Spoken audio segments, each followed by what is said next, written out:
Hey everyone, Mano back here, and today we are looking at the This Week at Bungie for November 18th, 2021. This is the most foundational shift we've had in Destiny 2 since the launch of Forsaken, the change to weapons, and the Go Fast update. For those folks who don't know what that is, that's when we basically took Destiny 2 vanilla, which was double primary system, slow abilities cooldown, slow movement, and they buffed everything back up. This is going to be the largest foundational shift that we've had since that time, so pretty much 3 years.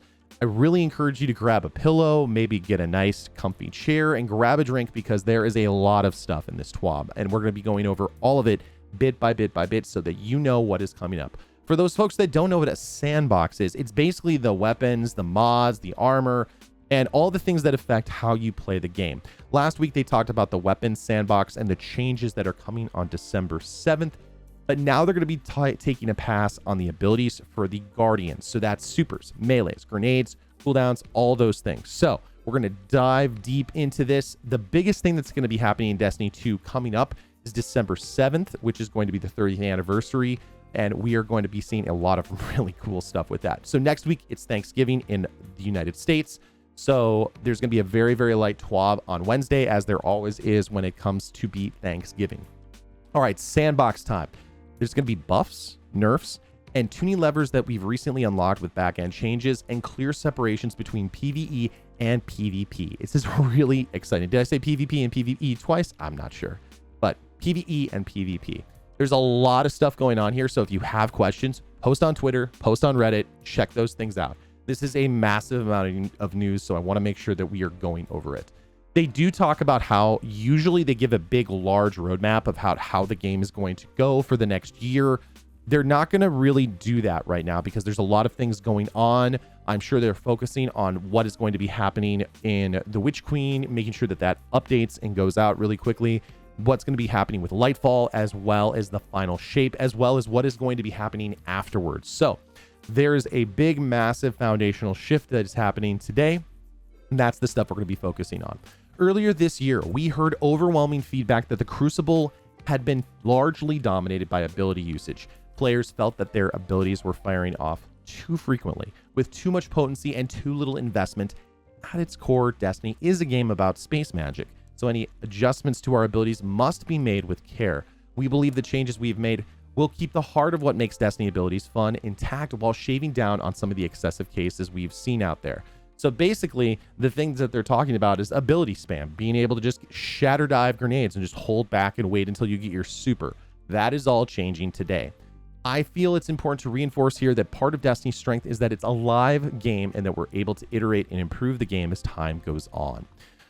We hope the 30th anniversary shakes up the sandbox in new ways and makes you more excited for the changes coming in the Witch Queen. If you guys don't know, the big ability changes that are coming there is that they're going to take Void and they're going to make it the stasis system, so aspects and fragments. They're going to make basically 3.0ify it, and that's what they're talking about here. Solar and Arc are going to get the same treatment. So you know how we have stasis and we have the aspects and the fragments and things that you can kind of pick and choose instead of just the very, very static set of mapped out abilities. They're going to be changing all of that as we come up here. So let's go on into it.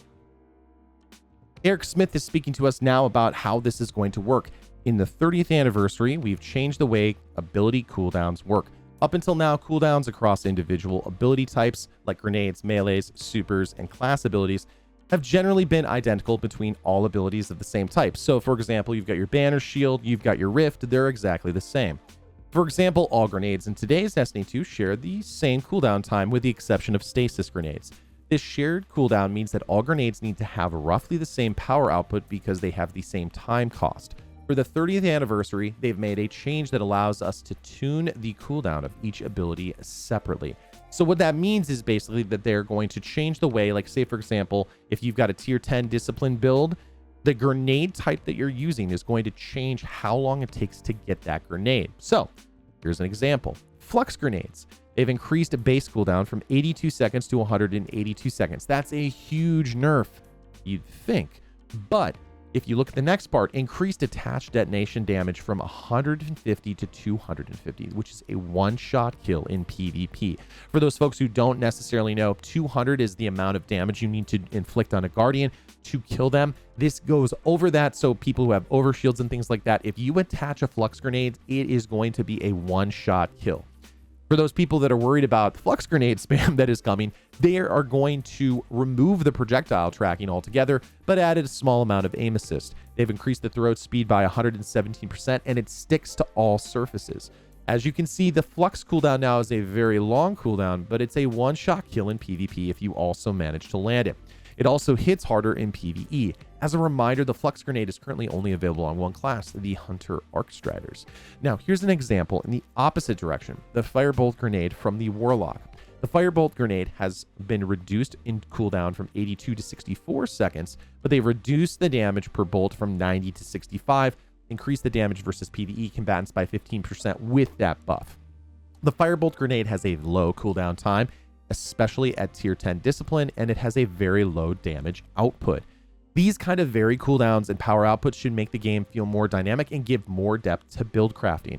So basically what they're trying to do is if your grenade hits harder, is more impactful, changes the game more, it needs to take more time to allow that to happen. And they're going to be showing you how you can read that on the subclass screen. So here, the Chain Lightning ability, base cooldown, which is the melee ability for the Stormcaller subclass. The base cooldown is 1 minute and 30 seconds. You can see that on the cooldown screen. And they'll also be putting those things out there for your character sheet. You've got your strength marker here. You can actually see what's going to happen if you are basing it on tier 3. And if you move it on up, you can actually see the next cooldown for the next slot. Tier 4 melee ability cooldown at 1 minute and 15 seconds versus 1 minute and 30 seconds.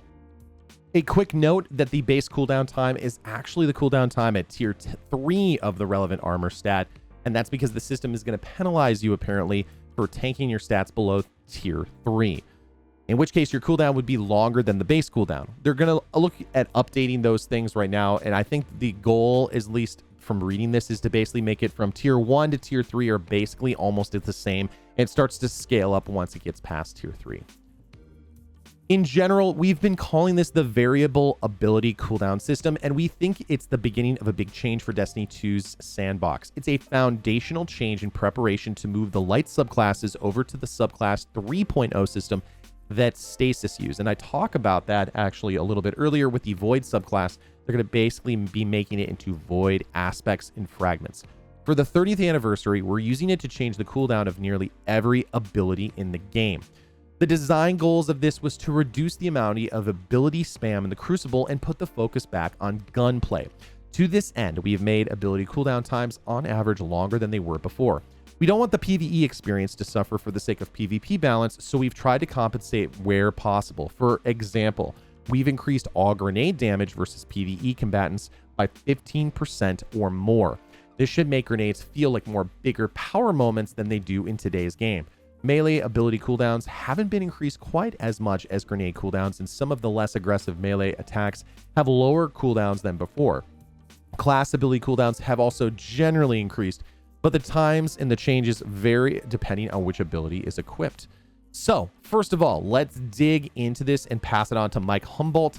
Since Destiny's launch in 2014, super energy gain has been almost entirely passive. Your intellect stat dictates how quickly your super regenerates, with a few other elements like orbs of power, armor, and weapon perks.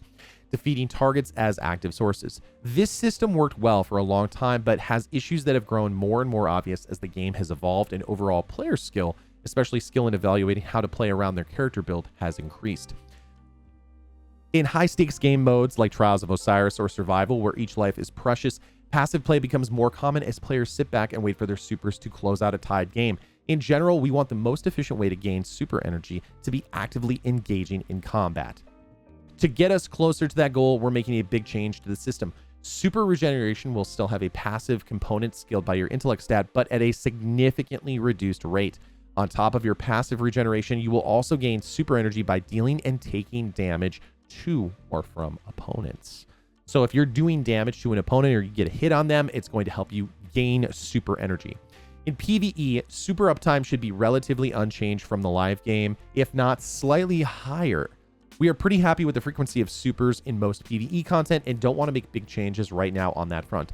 Everybody should get at least one super in a 6v6 match that goes to the score or time limit as long as they engage in regular combat.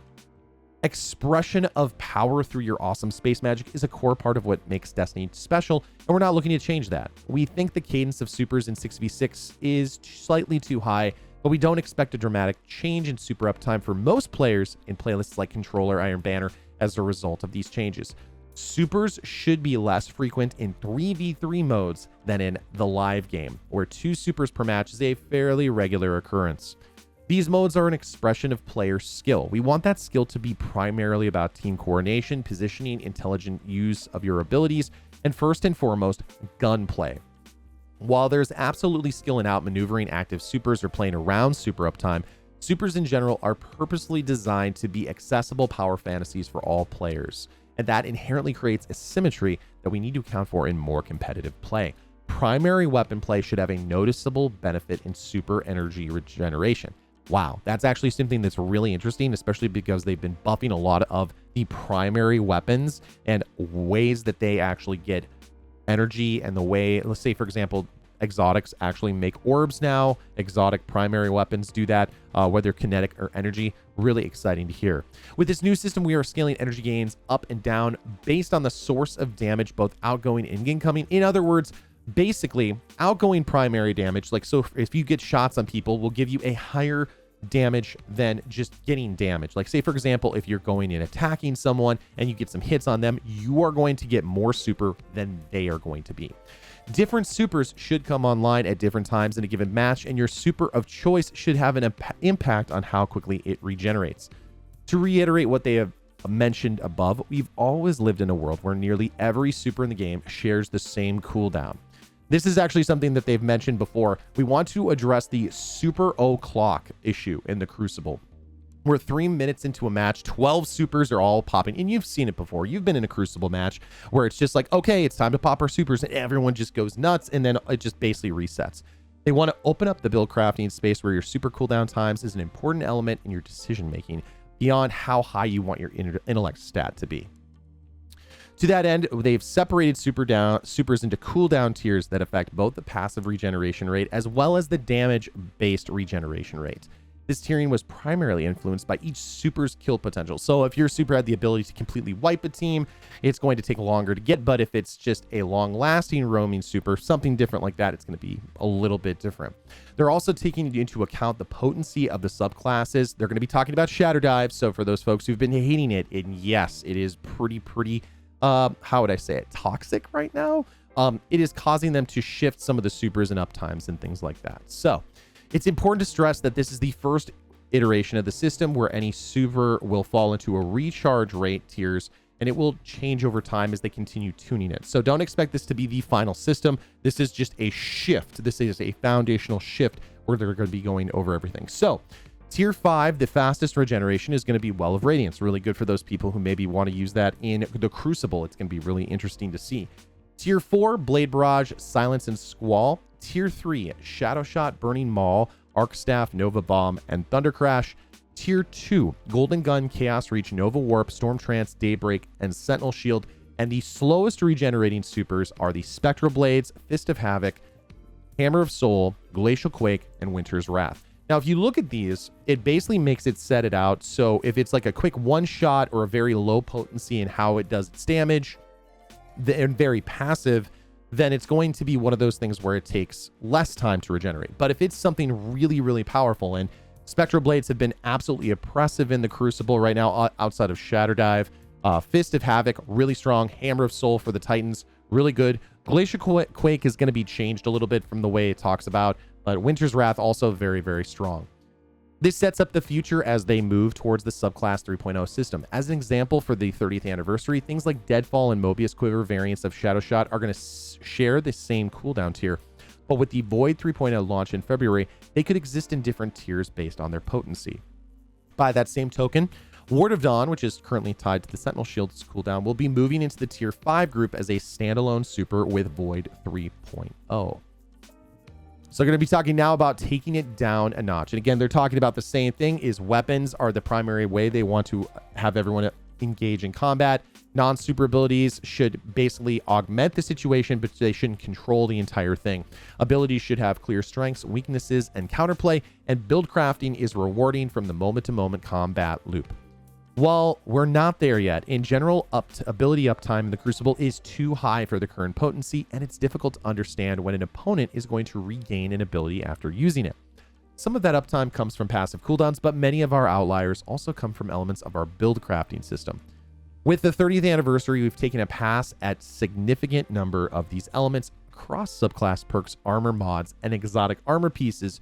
We have tuned PvP energy regeneration separately from their PvE values, which are not going to change. So for those people who are going to say, you're changing PvE because PvP players are complaining about ability spam, that is not going to be changing. They're basically saying that these things are not going to be changing in PvE, which is great to see. The more they can do that, the better. We want build crafting to be rewarding, but in its current state, this combinational nature of these perks and items leads to an unsustainable ability energy economy that diminishes weapon play in PvP. For anyone who's ever played PvP, you know that sometimes people just sit back and just run away all until the point they get their grenade, they throw their Shatterdive grenade on the ground, they smash it, they kill the entire team. That's just not the way that most people want to play this game anymore. I love that they are focusing on this because in PvP, so many people have said that they would love PvP except for the ability spam. This is going to be really, really interesting. Subclass neutral game perks. These perks are going to have their ability regeneration reduced by roughly 50% in PvP. We targeted perks that either activate out of combat with a single button press or those that are returning amounts of ability energy that were significantly out of band. So you've got like Whisper of Shards, Arc Web, Rising Storm, Ionic Traces, Electrostatic Charge, Aftershocks, Inertia Override, Benevolent Dawn, Practice Makes Perfect, Dark Matter. So these are all things that basically give you a little bit more power in the Crucible when you're actually playing them, but now they're basically tuning them, so now it's going to be reduced by about 50%. Subclass in super perks. These perks scale down energy returns as you get your skills in your super. These perks often result in supers being able to roam the entire map, which is much longer and not really healthy for the game. So especially how many people have died to one super multiple times. That is something that they're going to be changing here. So no change has been made to the refund decay against PvE, but we've rescaled the energy refund decay more aggressively in PvP so that the minimum energy refund is reached roughly twice as quickly. So Everlasting Fire and Trample, which are those things that are very powerful on Dawnblade and Striker Titan, two things that they're going to be focusing on. For some of the exotics that change how this works, Frosties are no longer going to stack multiplicatively in PvP with other regeneration buffs. It's now an additive scaler. Basically, it's not going to go as quickly in PvP, but PvE it will. Heart of Inmost Light ability energy regeneration scalars are reduced by 50% in PvP. They've reworked, so activating multiple abilities will now reliably result in multiple empowered stacks. So the stacking behavior was previously a bug, but they seemed like it was a good opportunity to promote the feature. Controverse Hold, which is really important because grenades are going to be very, very strong now. Duration of the grenade regeneration buff is no longer random between the 1 to 4 seconds and is now a fixed duration of 1.75 seconds. They've reduced the grenade energy regeneration scalar by 50% in PvP. In other words, the scale of which it regenerates is going to be less now in PvP. The previous average duration due to its weighting was 1.71 seconds with a 1 second duration being most common. So this should improve the exotics consistency across the game with a lower return in PvP. They have to do that because Controverse Hold is very, very strong, especially with how it charges any of the Void Grenades with the Warlock. Very, very, very strong. Doomfang Pauldrons. They've reduced the super energy gain on activation when an opposing player is killed by a Void melee by 50%. There's no change in PvP. Shinobu's Vow. Reduced grenade energy gain on hits versus players by 66%. Again, no change in PvE. Crown of Tempests. Grenade, melee, and super energy regeneration scalar buff duration reduced from 7 to 4 seconds in PvE. Again, no changes in PvE. And finally, the stack. They've reduced class ability energy refund on the shield break by 50% in PvE. And surprise, surprise, no change in PvE. Armor mods. In general, we've reduced energy returns from these mods by 50% in PvP, depending on the number of the copies of the mods that you've slotted. So you can see a lot of these are basically ways to regenerate melees, grenades, supers, and class abilities. All of these are going to be reduced by about 50% in PvP. So it's going to feel different going from PvE to PvP, but I think that's okay. I think we're at that point in this game where people want PvP to be mostly balanced and fair. It shouldn't feel like people are just constantly spamming abilities and using those to outplay their opponent. Instead, they should be going for gunfights and then use those abilities as a way to kind of influence or augment it. It shouldn't control the situation.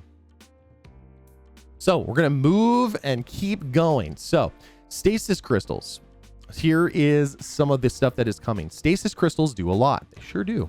On top of freezing players when they're created, they also block line of sight, block movement, and act as explosive barrels. It's all too much for PvP, which we all know is true.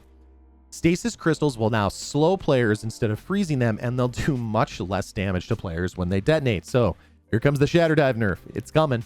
As far as PvE is concerned, stasis crystals will still freeze combatants, and we've increased stasis crystal detonation damage versus PvE combatants. Looking at the numbers, it was almost always better to shoot directly at the combatant instead of at the crystal near combatants. So in other words, for those people who've been throwing those glacial grenades and freezing people and then shooting the glacial grenade and having it explode and kill the guardian, it's going to be a little bit different now. This change should help crystals better live out their explosive barrel dreams. Stasis crystals. Now the changes. While forming, stasis crystals now slow nearby players instead of freezing them. They still freeze PvE combatants while forming. They've increased the slow freeze radius from 1.75 to 2.6 meters, reduced the crystal detonation damage by about 55%, increased the crystal detonation damage versus PvE by about 60%. So that's actually an increase in PvE, which is amazing.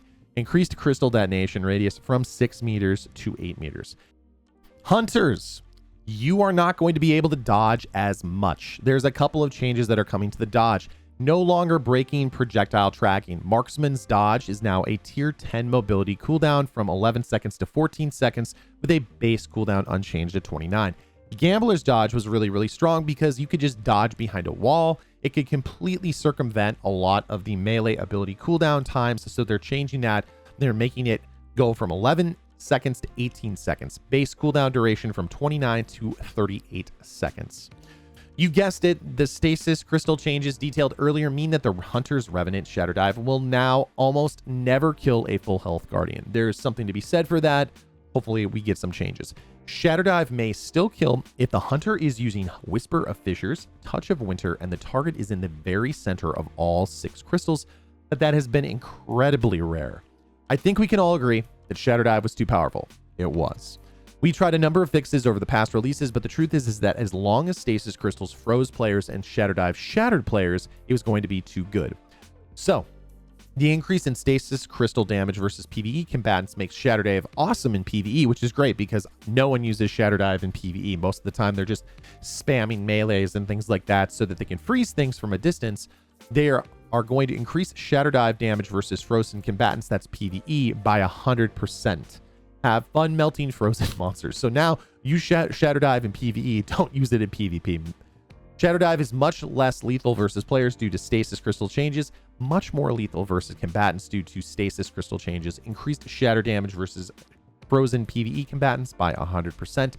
Grim Harvest, which is one of the aspects, they've increased the fragment of slots from 2 to 3, so it's going to cost you more to get that. So they've made a huge change to how Combination Blow and its melee works with the variable ability cooldown system. Most people know that PvE, you use the top tree Arc Strider, and in PvP you use the bottom tree or the middle tree, mostly because if you were in PvE, you could use the Gambler's Dodge to recharge your Combination Blow, get a stack of 3, and do massive damage. So they're going to be changing this. Combination Blows now going to be reduced from a cooldown of 96 seconds to 15 seconds. So the base cooldown for that is going to be changing quite a bit. But you remember, you won't be able to get Gambler's Dodge to get your melee back so quickly. So they want to give you a way and reward it so that that tree is still viable. Bottom tree Night Stalker, the Vanish and Smoke melee, has a low damage output but very high utility. Every single person who is soloing Grandmaster Nightfalls uses this class at one point or another. Our data shows that this subclass tree is struggling in PvE, so we've decided to increase how often Pathfinder Hunters go invisible. So they've reduced the base cooldown from 96 to 75 seconds, which will actually make it even easier to use in PvE if that is increased. Shoulder charges. How many people are sick of getting shoulder charged in one hit? So Shoulder charges, massive change. There is no more one-shotting players with one shoulder charge. That's it. It's gone. All shoulder charges, no longer one-shot players. Sprint activation time has been reduced, though, from 1.5 seconds to 1.25 seconds. They've increased the range from 5.5 meters to 6.8. The targeting cone width has increased quite a bit, and the increased damage versus PvE combatants by 25% is increased as well. So basically, they're going to give you a buff here because they've changed the way that the damage works. So the shoulder charge is no longer one-shot players in the Crucible. Seismic Strike, which is the arc shoulder charge, where they've reduced the area of effect damage from 90 to 40. It now blinds enemies in the area on hit. It's increased the base cooldown from 82 seconds to 90 seconds. The Shield Bash, which is the Void shoulder charge, which I absolutely love, they've reduced the area of effect damage from 90 to 40, but increased the base cooldown from 82 to 90 seconds. Hammer Strike, they've reduced direct impact from 170 to 120, but increased base cooldown from 82 to 90 seconds. And from what this is all being stated as, this is basically going to be changing so that they've increased the damage in PvE to combat the fact that it no longer one-shots things in the Crucible. Barricade. Even with the rally changes we've made in the Season of Lost, using this ability during a firefight is still a risky proposition, so we've spaced out the cooldowns to make them more interesting. So Towering Barricade is now going to be a 40-second recharge, whereas Rally Barricade is going to be 32 seconds.